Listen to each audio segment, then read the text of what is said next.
Hey guys, welcome back to Medical Coding with Blue. So today is Smorgasbord Wednesday. I got a couple of really cool questions after I shot my Q&A Tuesday video. So one of them was about like different credentials, like what are they and what does it all mean, and salary starting. So I think I'm going to do that on a separate video. I'm going to do a whole one by itself because I need to do some research so I can bring you guys information. I don't want to be one of those ones that just talk. I want to be able to have facts in order to tell you guys about the different credentials. So I will address that in a separate video. But I did get another question about offshore coding, that the viewer had heard that there was a rumor going around that a lot of jobs would be sent overseas. Okay, here's the thing, and this is my opinion on it. Okay, there are many facilities that refuse to have offshore coding, period. So they will always have their coders in-house, or they'll have it, stateside, only because to be a medical coder you have to have critical thinking skills. And you really, to add a language barrier to this, it's not a good thing. Okay, so sometimes the amount of errors that can occur just from sending it offshore, just to get it for a cheaper rate, they would still have to bring it back in house, and they would have to have a coder correct it. And so I think that while it may look like it's a trend and it's happening, there's no way to be able to sustain that trend because the amount of errors, and you really want to strive for accuracy. You don't want to strive for all this production, because what good is all that production if the coding is incorrect? Now, I'm not saying that all the coding is incorrect if you're doing offshore coding. I'm not saying that, okay? I want to be very clear. But what I am saying is you have to have critical thinking skills when it comes to doing medical coding. You have to be able to understand what it is that you're reading. Now, I have heard horror stories about offshore coders that make terrible mistakes when it comes to coding. So it still has to come back, and it still has to get corrected by another coder. So I think that while some companies may do it, I don't think it's sustainable in the long run, because they still have to pay somebody to correct mistakes. I'm just saying. So I know there's many companies out there that will not go with offshore coding. So I still have hope. There's still hope there, because at the end of the day, if you're paying for something to be done cheaply, and then you have to pay to have it fixed, it's even though it may look attractive to start, paying very little, it's not sustainable when you have to have somebody go back and correct it. I'm just saying. So that's my thought on that. So if you are interested in the medical coding field, I still say that it is still worth it. Of course, there's going to be threats like that to our profession, as far as like being sent offshore or whatever. There's also artificial intelligence. They think they can have computer programs that read this and code. No, you still have to have the human element. You still have to have somebody to be able to look at this document and say, okay, this is the reasoning for this, this, and this. Because a computer can be told, the computer is only as smart as you're telling it to be. Same thing with computer programs. It's only as smart as what you're putting into it and what you're telling it to do. So you still have to have somebody to look at this stuff, right? So I think it's to me, it's not worth it to worry about that, because they've been saying that since I started. And I'm pretty sure they were saying that even before I started. So, and I've been in it, like I said, I've been in it for over a decade. So that's just my opinion on it. And I don't think that sending stuff offshore only to have it come back and another coder has to review it because there was a mistake is a sustainable plan. I'm just saying. So if you're interested in the medical coding field, I would continue to pursue it, because as I've said, medical coding is a sustainable profession. It is here. I mean, healthcare, it's not going to go anywhere. So we still have to have very good medical coders to be able to understand you know, what it is that's going on with these providers, and how are we able to capture all of this information. That's just my opinion on that. So that was what we're going to start off with. And so the second thing is, okay, so clearly I did not do a Stitch Fix unboxing. And I didn't do it because I got too excited because it was like a big box. And I'm like, oh my gosh, what did I get?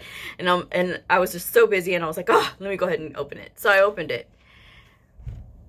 Allison, I don't understand. What are you doing to me? So we did bad the first month. We did really good the second month, and now we're in this third month, and I'm like, what the heck happened? Because I'm like, nothing fit. Everything was just too big, and it was just like clearly not my style. I mean, my skin is very tan. You can't put me in pale clothing, you know, and I'm not very tall. I'm short. You can't put me in clothes that are like half of my height, and it's not a dress. You can't do that.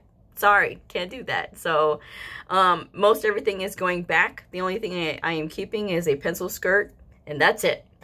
So very disappointed and not excited about that. So I'm gonna look forward to the next one, because like I said, the first few times I had it, my stylist Taylor was amazing, and then she left. And then now it's this other stylist, and the first box wasn't so great, and the second box was phenomenal, you know, and then this box was like, I don't know. So, woo. But it's just like, whatever. So I'll just have to wait for the next one. So anyway, that was it on that. And then, so today I was in a meeting, and I'm going to talk about this because this isn't the first time I've heard a medical coder talk about this. So sometimes when you're in a meeting, you'll hear people that will ask that they want more education. They're coders and they want to be educated more. Okay, my thing is this.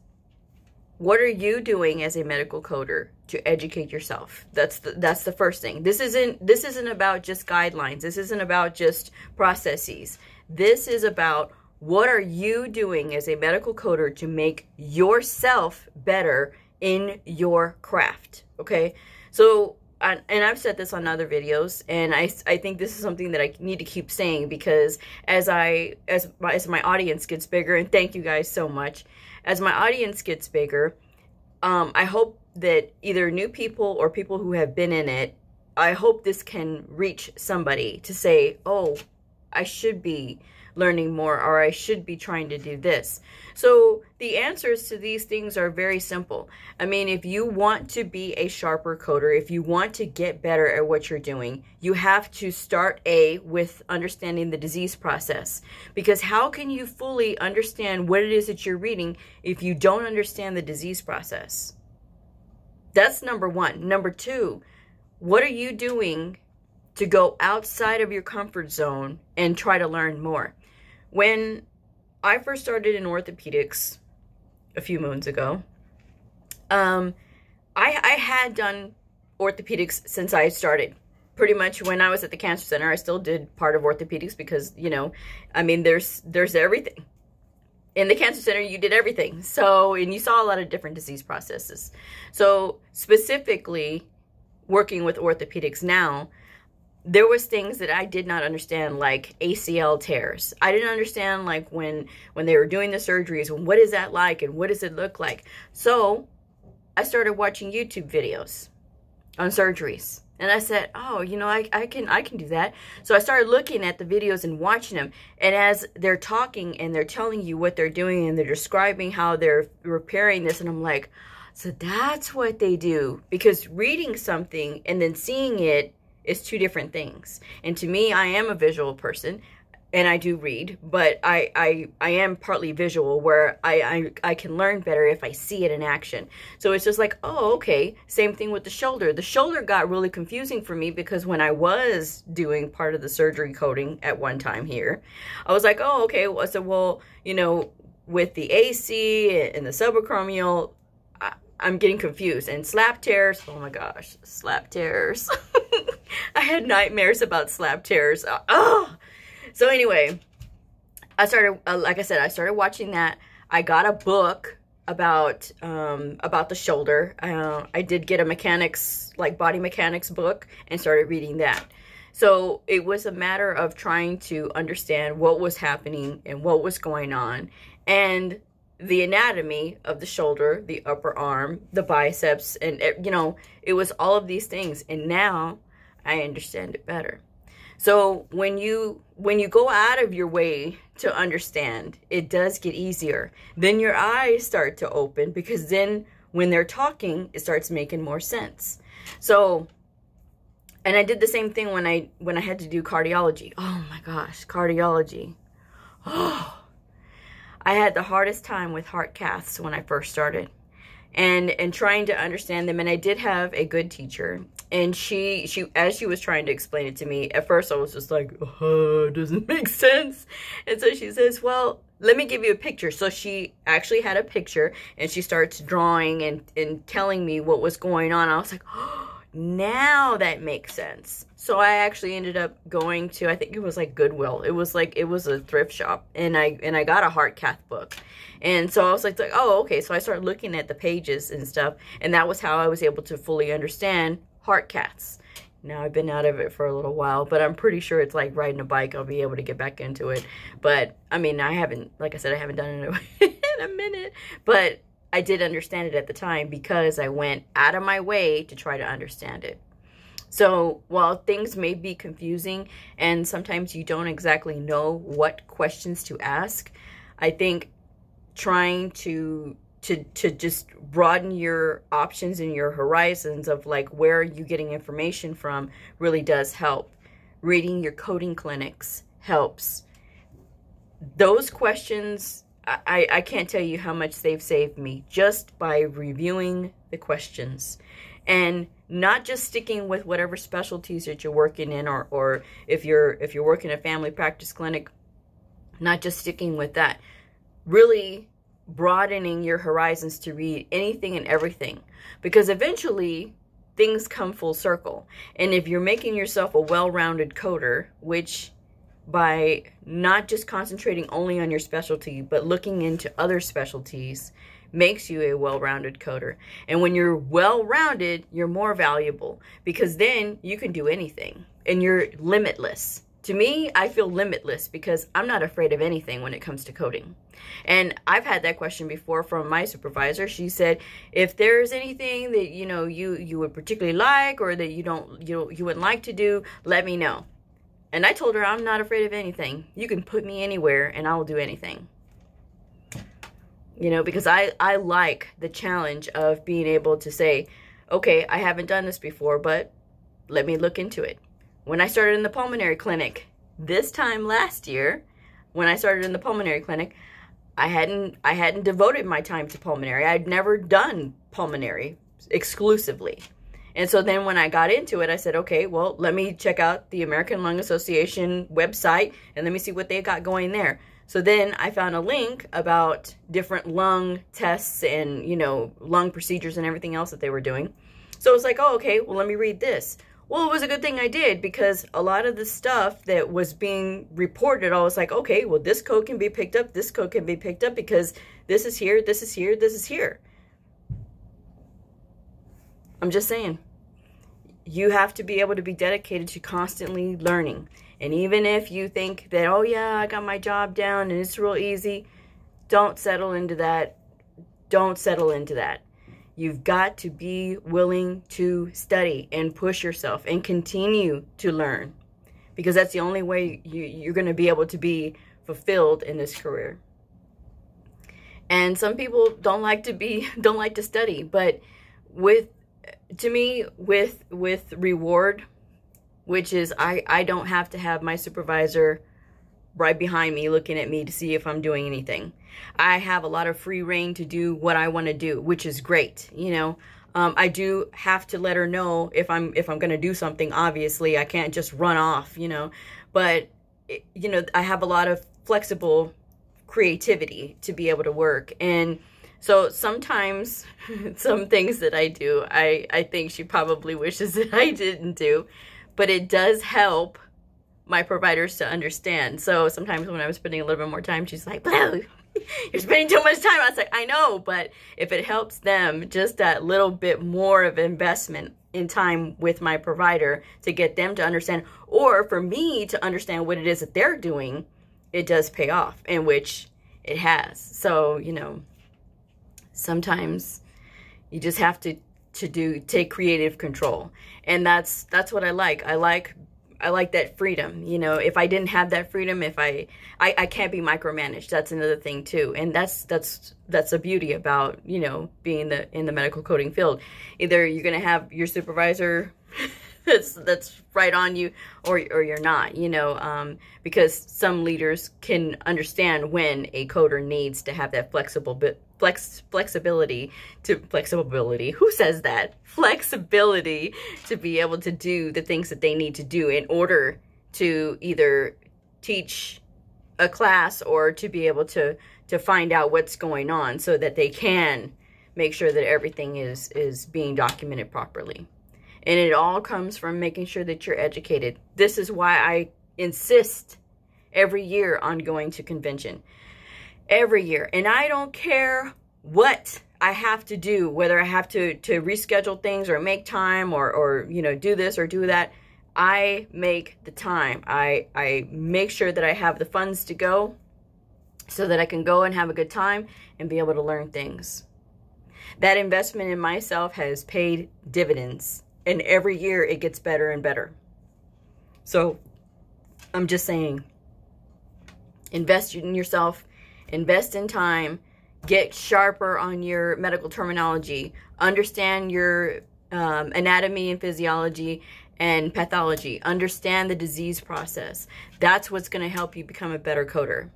And don't be afraid to ask questions. I have seen coders do this, where they are afraid to ask questions. They will not ask questions. Or they'll be too stubborn and say, oh, well, I know. No, you don't. Because if you're insisting that you know everything, you're wrong. Now, I don't think that I know everything. Believe me, trust me, I say this every day. I learn stuff all the time. So you kind of have to get out of that little bit of I know everything. No, you don't. No. If you have to be willing to listen to others. You have to be willing to listen to your peers. You know, this is why I say, if I have a peer that comes to me and says, well, hey, I found this, I'm going to listen, because they have a resource and they have something to show their argument. Now, if I have somebody that says, well, I do it this way because this, and this, because that's what they choose to do and they have nothing to back it up, then that's something that's like, really? You know, everything has to have a resource. Everything has to have a way of backing itself up. So this is why I say, if you want to get sharper, you have to be willing to listen, open your ears, and be able to ask questions. And this is not the time or the profession to be shy. If you have questions, ask them. And if you don't feel comfortable asking somebody, or if you don't feel particularly comfortable with that person, go to another person. There's no reason to suffer in silence as a medical coder and be like, I don't understand this. Well, then who are you talking to? What are you trying to do to resolve that? So that's my little thing. And whenever I hear that, I always, you know, I have to stop and think, you know, that this person may just be shy to even want to ask for help, you know. But like I said, this profession is all about learning. We're all here to learn. And maybe something that I know that another person didn't know, or that another person knows that I don't know. So if we talk and communicate, it works out, right? So it's a very complicated world, this world of medical coding. So, but like I said, it is fun. I enjoy it. So, you know. Anyway, that is my episode for today. I know I was a little long-winded, but I swear my day was consumed by computer issues and meetings. So, but yeah, that is the nature of the beast. Sometimes that just happens. So I hope you all are well, and I thank you so much for watching. And if you liked the world of medical coding, or if you're interested in becoming a medical coder, please like and subscribe this video. If you are a veteran medical coder, a provider, a nurse, or just somebody curious, I welcome all people. Well, I will wrap this one up, and I will see y'all tomorrow. Bye.